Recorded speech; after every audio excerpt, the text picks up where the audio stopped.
Para naman sa mga kapuso nating visually impaired ang innovation today. Dahil ang prototype ng tungkod, nagawa ng tampok nating computer engineering students. May obstacle detection, GPS at bill identifier. Tara, let's change the game! Mukhang simpleng tungkod lang sa unang tingin.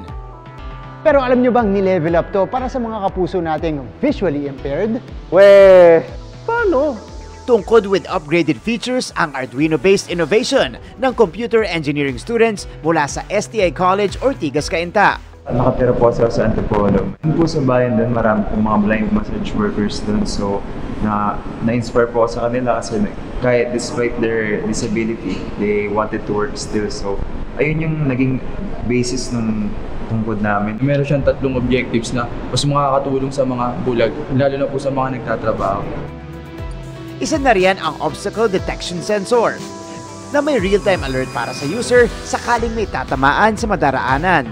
May attached GPS technology rin na pwede namang magamit ng kaanak ng user para matukoy ang kanyang lokasyon.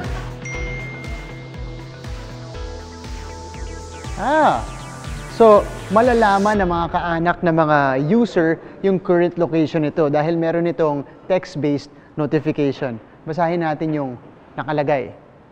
This user is currently at, tapos nakalagay doon yung coordinates. Sana all nag-update. Ang kanilang panayam sa ilang visually impaired na mga masahista. Malaki ang naging ambag sa research and development ng proyekto.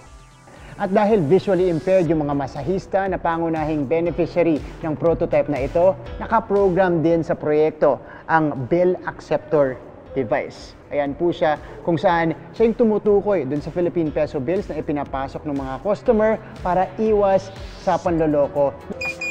Lahat po ng ginamit namin component for each objectives, ni-research po namin na mabuti yan para po in the future wala pong problema yung user. Nag-beta testing po kami sa may Antipolo din po sa mga massage workers, so they were happy about it. There you have it mga kapuso, truly a game-changing innovation na napakalaki ng potensyal. Malaki ang potensyal matulungan yung mga visually impaired individuals dito sa bansa. Para sa GMA Integrated News, ako si Martin Javier. Changing the game!